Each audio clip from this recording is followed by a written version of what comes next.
राजस्थान में मुस्लिम तुष्टीकरण पर बवाल। नमस्कार, मैं आपके साथ के राणा। एमवी नेटवर्क देख रहे हैं आप। राजस्थान में जहां एक ओर विधानसभा चुनाव की घड़ी करीब आ रही है, वहीं दूसरी ओर जयपुर रोडरेज की घटना का मामला लगातार तूल पकड़ता जा रहा है। जयपुर में हिंदुओं के आक्रोश और प्रदर्शन के बाद गहलोत सरकार दबाव में है और विपक्ष लगातार सरकार पर मुस्लिम तुष्टीकरण का आरोप लगा रही है। जयपुर के बड़ी चौपड़ में हिंदुओं का उमड़ा जनसैलाब इसी ओर इशारा कर रहा है।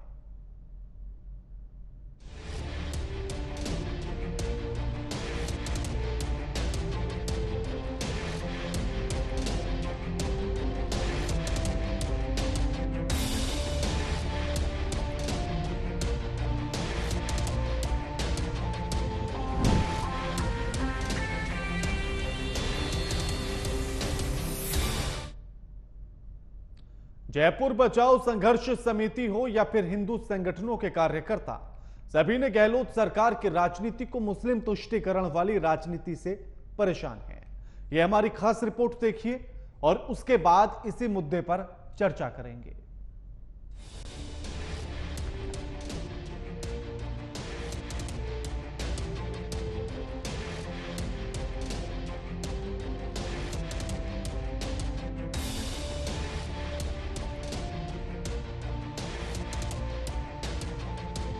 राजस्थान के जयपुर में रोड रेस की घटना पर शुरू हुआ बवाल लगातार बढ़ता जा रहा है। जहां एक ओर पुलिस प्रशासन ने घटना में कार्रवाई करते हुए 5 लोगों को हिरासत में ले लिया, वहीं बड़ी चौपड़ पर जुटे जयपुर बचाओ संघर्ष समिति और हिंदू संगठन के कार्यकर्ताओं ने गहलोत सरकार की राजनीति को तुष्टीकरण वाली राजनीति करार दे दिया। सनातनियों की ओर से आयोजित किए गए इस धरना प्रदर्शन में चाहे देश का संत समाज हो या फिर बीजेपी के तमाम बड़े सांसद, सभी ने गहलोत सरकार को विवादों के कटघरे में लाकर खड़ा कर दिया। सभी का राजस्थान सरकार पर एक ही आरोप है कि चार दीवारी की दुर्घटना की साजिश के तहत सांप्रदायिक रंग दिया जा रहा है। इस विशाल धरना प्रदर्शन में जुटे लाखों लोगों की भीड़ को देखकर पुलिस प्रशासन हो या सुरक्षा एजेंसियां, सभी के हाथ पैर फूल गए। गुलाबी नगरी जयपुर का जौहरी बाजार हो, तिरपोलिया बाजार हो, रामगंज बाजार हो, हवा महल बाजार में दुकानों पर ताला और चारों ओर सन्नाटा पसर गया है। धरना प्रदर्शन में शामिल हुए पुरुषों या महिलाएं, सभी लोग जय श्री राम, भारत माता के जयकारे लगा रहे थे। महाधरने के दौरान देशभक्ति गीत और हनुमान चालीसा का पाठ भी किया जा रहा था, लेकिन सभी की एक ही आवाज थी कि 1 अक्टूबर को जौहरी बाजार और कटला बाजार में हिंसक भीड़ ने दुकानों में लूटपाट और तोड़फोड़, महिलाओं से छेड़छाड़ की थी। इन आरोपियों पर एक्शन क्यों नहीं लिया गया? पुलिस से कई बार कार्रवाई की मांग की गई, लेकिन क्यों प्रशासन के कान में जूं तक नहीं रेंगी? लेकिन तुष्टीकरण की राजनीति के तहत गहलोत सरकार ने एक बड़ा कदम उठाया। विधायक अमीन कागजी और रफीक खान के दबाव में मृतक के परिवार को 50 लाख रुपए की आर्थिक मदद का ऐलान कर दिया गया। हिंदुओं का उबाल अपनी चरम सीमा पर है, वहीं सरकार और पुलिस प्रशासन के हाथ पैर फूल गए हैं। Bureau report, AMV network.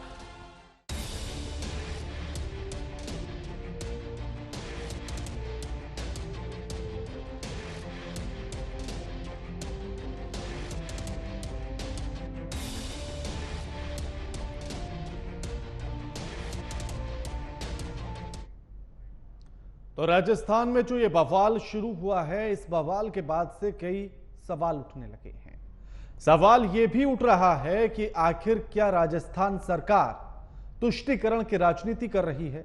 और विधानसभा के चुनाव नजदीक हैं, तो क्या इसीलिए किसी एक वर्ग को खुश करने के लिए यह सारा खेल खेला जा रहा है? 2 गाड़ियां आपस में भिड़ती हैं, बात मारपीट तक आ जाती है और उसी मारपीट में एक युवक इकबाल की मौत हो जाती है, उसकी हत्या कर दी जाती है। इसी पर लोग सड़क पर उतर आते हैं, धरना प्रदर्शन होता है, सरकार पर दबाव बनाया जाता है और 1 करोड़ के मुआवजे की बात कही जाती है, लेकिन सरकार कहती है कि भैया 50 लाख ले लो। और उसके बाद से फिर शुरू होती है असली कहानी। अब ऐसे में सवाल यह कि आखिर एक रोडरेज की घटना पर इतना बड़ा मुआवजा, तो क्या राजस्थान में यह पहली घटना थी रोड रेज की जो सरकार ने दिल खोलकर अपने सरकारी पिटारा खोल दिया और कह दिया भैया आ जाओ और ले जाओ मुआवजा? क्योंकि इससे पहले भी तमाम ऐसी घटनाएं हुई, तो फिर उन घटनाओं पर सरकार ने यह दिल बड़ा क्यों नहीं किया? जयपुर हिंदुओं का इसी पर आक्रोश है। विधायक अमीन कागजी और रफीक के दबाव में इस तरह का एक्शन लिया गया है और इसीलिए ये जो सवाल उठ रहे हैं, इन्हीं सवालों पर आज हम ये चर्चा करेंगे। हमारे साथ जो मेहमान जुड़े हैं उनका परिचय आपसे करा देते हैं। हमारे साथ राजेश कटारा जुड़ गए हैं, प्रवक्ता हैं कांग्रेस के। सुमित अग्रवाल जुड़ गए हैं, प्रवक्ता हैं बीजेपी के। और अमितोष पारीक हमारे साथ जुड़ गए हैं, प्रवक्ता हैं वीएचपी के। आप तीनों का स्वागत है। राजेश जी, आखिर एक रोड रेज की घटना और उस पर सरकार ने इतना बड़ा दिल कर लिया कि 50 लाख का मुआवजा दे दिया, क्या यह राजस्थान में पहली घटना थी ऐसी?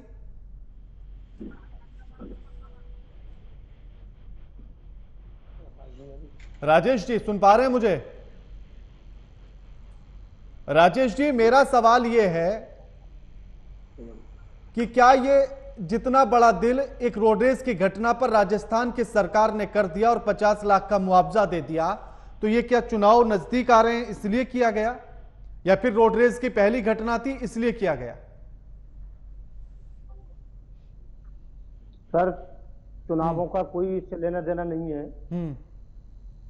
चुनावों को इससे क्या लेना देना है? इसको जबरदस्ती एक अलग तरह का रूप दिया जा रहा है। इस तरह का हंगामा करना अच्छी बात नहीं है। बिल्कुल बिल्कुल भी अच्छी बात नहीं, बहुत गलत बात है। हंगामा होना ही नहीं चाहिए इस पर। तो अब मैं आपसे ये पूछना चाहता हूं कि हंगामा नहीं होना चाहिए, इस बात से मैं सहमत हूं आपकी, क्योंकि हंगामे से हल नहीं निकलता है। फिर सरकार ने आज से पहले कितनी रोडरेज की घटनाओं पर ऐसा मुआवजा दिया है? सरकार देखो अपने अपने हिसाब से मुआवजा देती है, कोई मुआवजा तय नहीं होता किसी भी तरह का। बस राजेश जी, इसीलिए तो बवाल हो रहा है कि अपने हिसाब से दे रही है। रोडरेज की घटना पर अगर आप मुआवजा दे रहे हैं तो फिर हिसाब नहीं देखना चाहिए ना आपको, फिर तो हर घटना पर देना चाहिए। देखो कन्हैया कुमार जी वहां भी हुआ था उदयपुर में, उसमें भी मुआवजा दिया सरकार ने। उदयपुर की जो घटना थी, हाँ, वहां मुआवजा दिया सरकार ने। वहां भी 2 लोगों को सरकारी नौकरी दी। कृष्ण जन्माष्टमी के समय पर कैलाश सोनी की मौत हो जाती है, उस पर तो कोई मुआवजा नहीं दिया गया और लगातार लोग प्रदर्शन करते रहे, मुआवजे की मांग करते रहे सरकार से। सर ऐसी बात नहीं है, मुआवजा वहां भी दिया गया था। अब क्या दिया गया क्या नहीं, इसकी मुझे थोड़ी सी कम जानकारी है। ठीक है, पर मैं ये बात अब सुमित जी से पूछ लेता हूं। सुमित जी, वो तो कह रहे हैं कि हर मामले में वो मुआवजा दे रहे हैं, तो फिर इस पर बवाल क्यों है? उन्होंने तो कन्हैया कुमार के मामले में भी दिया, कैलाश सोनी में भी दिया, तो फिर इकबाल में भी दे दिया, तो आपत्ति क्यों? जी, सरकार तो शुरू से ही तुष्टीकरण की राजनीति करती आई है। आप देखिए, ये सिर्फ अब एक तो छोटा सा आज जो मामला था, इसको इन्होंने इतना बड़ा रूप दे दिया और तुष्टीकरण की पराकाष्ठा देखिए इनकी। आप देखेंगे आज की स्थिति सिर्फ ये जो अभी स्थिति हुई है कि 2 व्यक्तियों में आपसी लड़ाई के बाद उसकी हत्या कर दी जाती है और 2 घंटे में, मात्र सिर्फ 2 घंटे में 2 विधायक जो अल्पसंख्यक मोर्चे के हैं, वो उनके दबाव में आकर माननीय अशोक गहलोत जी द्वारा तुरंत 50 लाख रुपए सरकारी नौकरी, डेयरी बूथ अलॉट कर दिया जाता है। लेकिन ऐसा कई विशेष हमारे जो हिंदू समाज समुदाय के साथ में ऐसा कभी मामला हुआ है तो निश्चित रूप से इन्होंने ऐसा कभी नहीं किया, क्योंकि इन्होंने सिर्फ वोट बैंक की राजनीति करी है। माननीय प्रधानमंत्री नरेंद्र मोदी जी ने अपने मंतव्य में भी कहा था, जब बाटला हाउस में आतंकवादी हमला हुआ, तो आप देखिए इनकी तुष्टीकरण की पराकाष्ठा। तो ये बोलते हैं कि वो सिर्फ एक बनाया हुआ मामला था, ऐसा कोई आतंकवादी हमला नहीं हुआ। आप देखिए इनकी गजब की स्थिति जयपुर शहर में। आज ये जो इन्होंने ये हरकत हुई है, ऐसा जयपुर के ही जालूपुरा थाने में ऐसा मामला हुआ था, एक हॉकर की हत्या कर दी गई थी। उस मामले को लेकर के आज तक उस व्यक्ति को ये पूछने भी नहीं गए। 2 घंटे तो दूर, आज लगभग 1 वर्ष होने से भी ऊपर हो गया हो। लेकिन स्थिति यह है कि इनकी तुष्टीकरण की स्थिति इतनी जबरदस्त है, मैं समझता हूं सिर्फ एक नहीं, मैं आपको सैकड़ों उदाहरण गिना सकता हूं। आप रामगंज बाजार की स्थिति देखिए कि यहां पर लगातार अतिक्रमण, लगातार मतलब इतना गजब का ऐसा स्थिति है कि नहीं, लेकिन सुमित जी वो तो खुद मामले गिना रहे हैं ना। वो तो खुद मामले गिना रहे हैं। अब वो आप उनका उत्तर दीजिए ना। वो तो कह रहे हैं कि कन्हैया लाल के उसमें भी उन्होंने मुआवजा दिया था सरकार ने। फिर वो कह रहे हैं कि जन्माष्टमी के समय पर जिस कैलाश सोनी की मौत हुई उस पर भी उन्होंने मुआवजा दिया है। तो फिर तुष्टिकरण कैसे हुआ? राणा जी, मैं आपसे यही निवेदन करना चाहूंगा कि कन्हैयालाल के हत्या के मामले को और इस मामले को आप बराबर नहीं समझे। कन्हैयालाल वाला जो मामला था वो एक कन्हैयालाल वाले मामले में 2 घंटे में अरेस्ट किया गया उनको, और उनको मारने वाले लोग बीजेपी के सदस्य थे। गया था, और यहाँ 1-2 व्यक्तियों द्वारा आपसी लड़ाई में, और इस तरीके से स्थिति ये होती है कि तुरंत जाते हैं और मुआवजा दे देते हैं। वहां कोई मुआवजा नहीं दिया गया।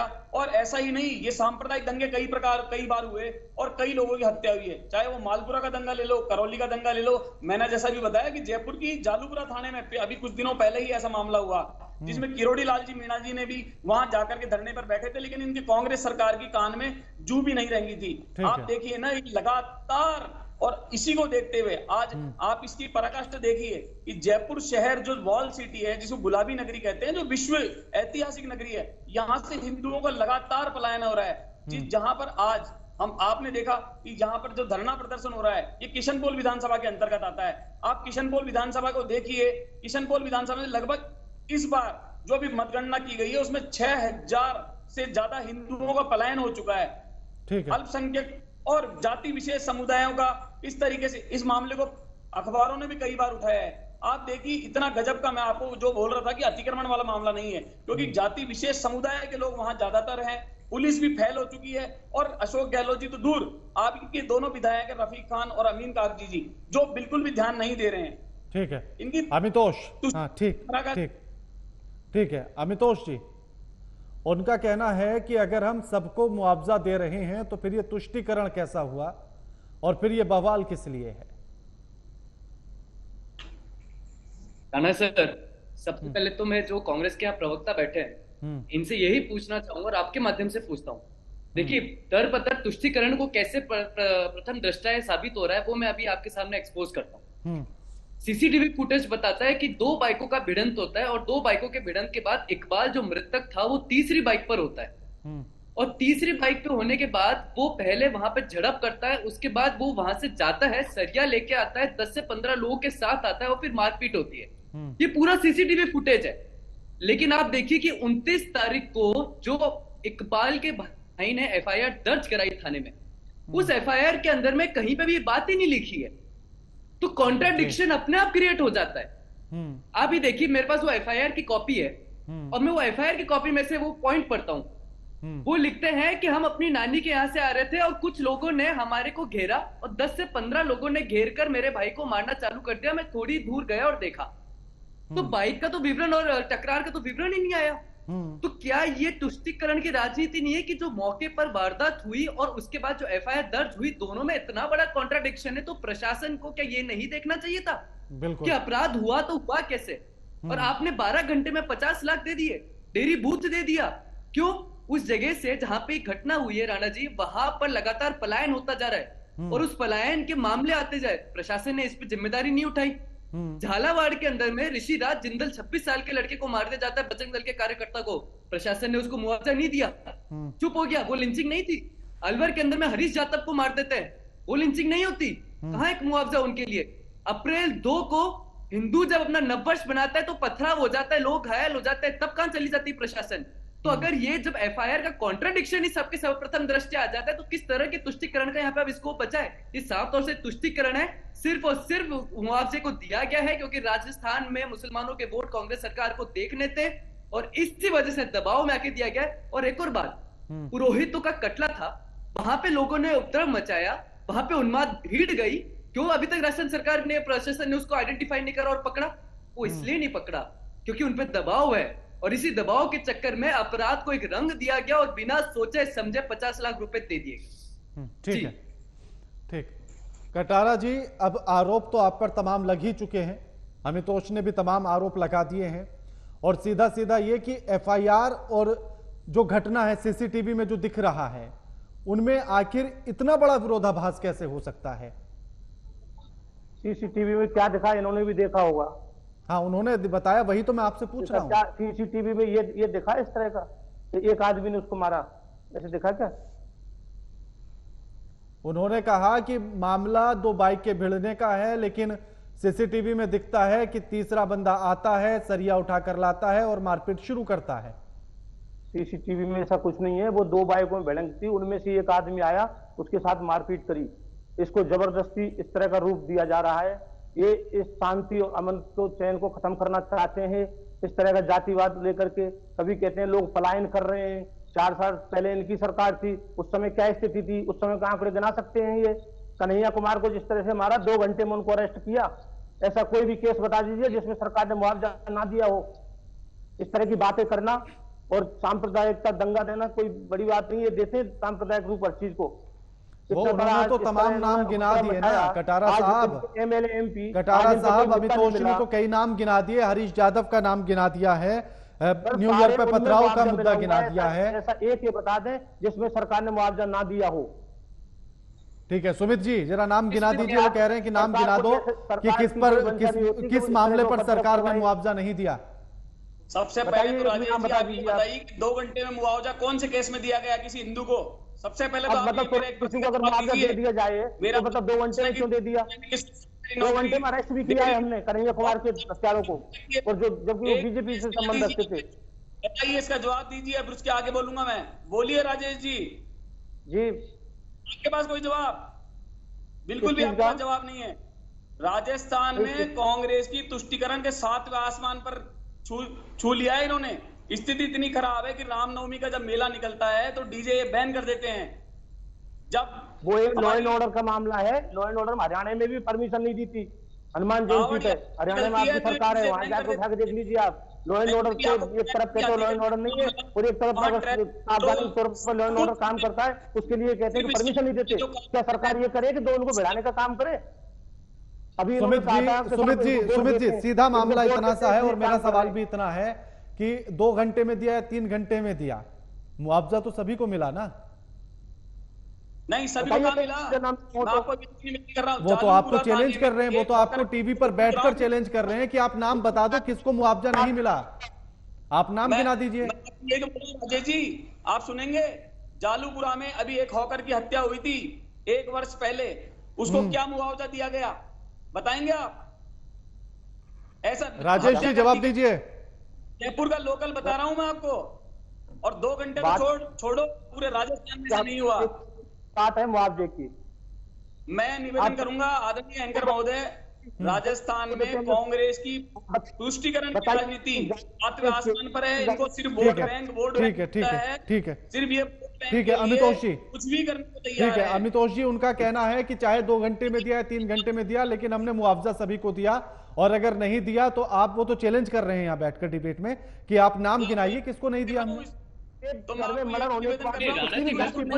राजेश जी अब एक एक करके बात कर रहे हैं, आप सुन लीजिए, वो बता रहे हैं। हाँ अमितोष जी। राणा जी, नंद किशोर गिजना का गला काट के यहाँ पर हत्या कर दी गई। मैं चुनौती पूर्वक कह रहा हूँ और आपके माध्यम से कह रहा हूँ, हाँ। और लाइव डिबेट पे कह रहा हूँ, राजेश कटारा जी से चुनौती पूर्वक पूछ रहा हूँ कि क्या प्रशासन ने उनको मुआवजा दिया गया? नहीं दिया। और इसलिए नहीं दी गया क्योंकि वहां पे किसी तरह का सरकार के ऊपर में, प्रशासन के ऊपर में लोगों ने सड़कों के ऊपर उतरकर दबाव नहीं बनाया, दंगों की स्थिति प्रकट नहीं करी, किसी भी तरह से यह नहीं प्रकाशित करा कि हम दूसरे वर्ग को परेशान कर देंगे अगर हमारे वर्ग के ऊपर आपने प्रशासन ने जिम्मेदारी उठा के वहां पे मुआवजा नहीं दिया। लेकिन क्या जितने भी मैंने नाम गिनाए, अगर ये इतने ही चुनौती पूर्वक कहते हैं तो बताए कितना मुआवजा दिया? मैं कहता हूं नहीं दिया गया। यहाँ पे जयसिंह खोड़ के अंदर में 25 लाख रुपए का एक आह्वान होता है, और वो यह आह्वान किया जाता है कि हिंदुओं की लड़कियों को उठा लो, जो उठाएगा उसको 25 लाख रुपए मिल जाएंगे। सरकार ने इस पे कार्रवाई करी? नहीं करी।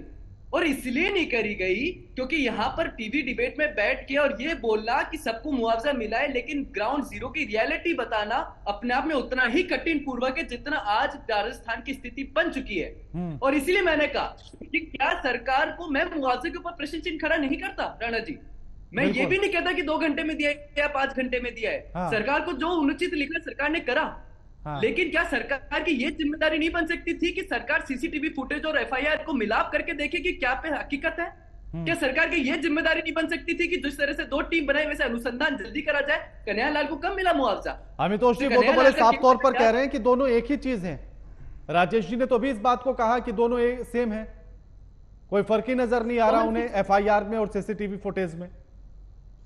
नहीं, मैं कह रहा हूं, चुनौती पूर्वक कह रहा हूं, आपको ये बात तो पूरे मीडिया ने दिखाई है राणा जी कि 2 बाइकें भिड़ी, इसमें तो कोई इफ एंड बट ही नहीं है, there is no question about it. 2 बाइकें भिड़ी, इकबाल जो था मृतक वो तीसरी बाइक पर था। जो भी झड़प हुई वो उसके बाद हुई। तो क्या ये एफआईआर में तथ्य नहीं आना चाहिए था कि 2 बाइकें भिड़ी? एफआईआर में तथ्य क्या है? एफआईआर में तथ्य है कि मैं और मेरा भाई आ रहे थे और 10 से 15 लोगों ने हमें घेरा और हमारे भाई को मारा।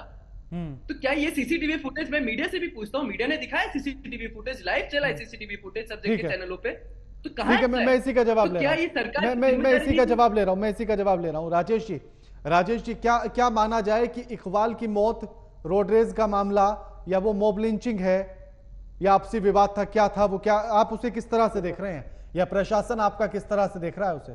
सर, पुलिस प्रशासन या मीडिया, अगर वहां कोई सीसीटीवी फुटेज उस जगह नहीं थी तो कहां से सीसीटीवी फुटेज देंगे उसकी? आप बताइए, ये देते उस तरह की किस तरह से मर्डर हुआ है? क्या ये उस मौके पे थे? उस मर्डर की क्या वो उसमें इतना दिखाता है? नहीं, मैं तो बड़ा सीधा सवाल पूछ रहा हूं ना। मैंने तो सीसीटीवी मामला हटा ही दिया। मैं तो सिर्फ इतना जानना चाहता हूं राजेश जी सुन लीजिए मुझे भी। राजेश जी पता है आप नेता हैं तो बोलने की आदत होगी, लेकिन सुन लीजिए, मेरा सवाल तो बड़ा सीधा सा है और मेरा सवाल यह है कि आखिर आप उस घटना को किस तरह से देखते हैं? क्या वो मॉब लिंचिंग थी, रोड रेज का मामला था, या वो उस बाइकों के भिड़ जाने के बाद विवाद का मामला था? किस तरह से देख रहे हैं आप? वो तो ये ज्यादा बता सकते हैं, इन्होंने उसको रूप दिया, इन्होंने किस रूप में? नहीं तो आपको भी तो पता होंगी ना ये चीजें, आपको भी पता होंगी ये चीजें ना। ये हर चीज की गारंटी इस तरह से दे रहे हैं। नहीं, मैं तो आपसे पूछना चाह रहा हूं ना, मैंने तो उनकी गारंटियां हटा दी, मैंने उनका सीसीटीवी वाली चीजें भी हटा दी। मैं तो सीधा पूछ रहा हूं कि ये किस तरह का मामला है, ये मैं अपनी जानकारी के लिए आपसे जानना चाहता हूं। अब आप बता दीजिए मुझे। सरकार जो करती है, सरकार जो मॉब लिंचिंग है, ये रोड रेज का मामला है, ये वो सरकार इस तरह से नहीं देखती। सरकार जो देखती है वो ये देखती है कि किसी पीड़ित के साथ न्याय होना चाहिए और पीड़ित को एक तरफ सहायता। वही तो मैं पूछना चाहता हूं ना कि ये पीड़ित कैसे डिसाइड किया गया कि ये पीड़ित है और ये पीड़ित नहीं है? वो वही तो मैं जानना चाहता हूं ना कि ये डिसाइड कैसे किया गया? जिस घर में एक इंसान चला गया हो, जिस घर से किसी की वजह से, तो उसको क्या सरकार को मुआवजा? लेकिन ये भी तो देखना होगा ना कि किसने लड़ाई शुरू की, कौन सरिया उठाकर लाया, किसकी गलती से झगड़ा शुरू हुआ? सर, झगड़े में किसी की कोई गलती नहीं होती है, दोनों बाइक आमने सामने से भिड़ी है, उसमें यही कैसे हो गया? तो फिर पीड़ित कैसे हो गया? आप दोनों तरफ की बातें कर रहे हैं, फिर पीड़ित कैसे हुआ? मेन हमारा जो मामला है उसको उस चीज पे आइए, ये क्या मुआवजे की बात कर रहे हैं आप? एक बार बताओ, ये जाति विशेष जिसकी बात कर रहे हैं, आज तक का एक भी इतिहास बता दीजिए। राजस्थान की बात करेंगे। चलिए ठीक है, मैं एक और सवाल आपसे पूछ रहा हूं राजेश जी। 7,700 से ज्यादा रोड रेज के मामले हुए हैं राजस्थान में, कितनों पर मुआवजा दिया राजेश जी? जी सर, 7,700 से ज्यादा मामले हुए हैं रोड रेज के, कितनों पर मुआवजा दिया गया? मुआवजा सरकार का काम है, मुआवजा देना। सरकार, मैंने पूछा कितनों पर दिया गया, काम या नहीं तो बात ही नहीं कर रहा। चलिए ठीक है, शुक्रिया आप सभी मेहमानों का हमारे साथ इस चर्चा में जुड़ने के लिए और तमाम बातचीत करने के लिए। लेकिन सवाल यही कि आखिर अगर ये रोड रेज का मामला है तो 7,700 से ज्यादा राजस्थान में रोड रेज के मामले आए, फिर कितनों में सरकार ने मुआवजा दिया? दूसरी तरफ जिस तरह से अमितोष ने भी तमाम ऐसे नाम गिनाए कि आखिर उन तक मुआवजा नहीं पहुंचा है, तो फिर इस मामले में इकबाल को मुआवजा देने के लिए आखिर इतनी जल्दी सरकार ने क्यों दिखाई? क्या उस पर दबाव था एक खास वर्ग का, उसके उन विधायकों का जो अल्पसंख्यक मोर्चे से या उस वर्ग से या उस समुदाय से आते हैं, और चुनाव नजदीक है तो वोट बैंक को अपने बैंक में बचाकर रखने के लिए क्या यह मुआवजा दिया गया? ये सवाल उठने इसीलिए लाजमी है कि आखिर मुआवजा या इसी के पीछे चुनाव का गणित भी था, इसीलिए मुआवजा दिया गया। लगातार खबरों के लिए देखते रहिए एएमपी नेटवर्क। नमस्कार।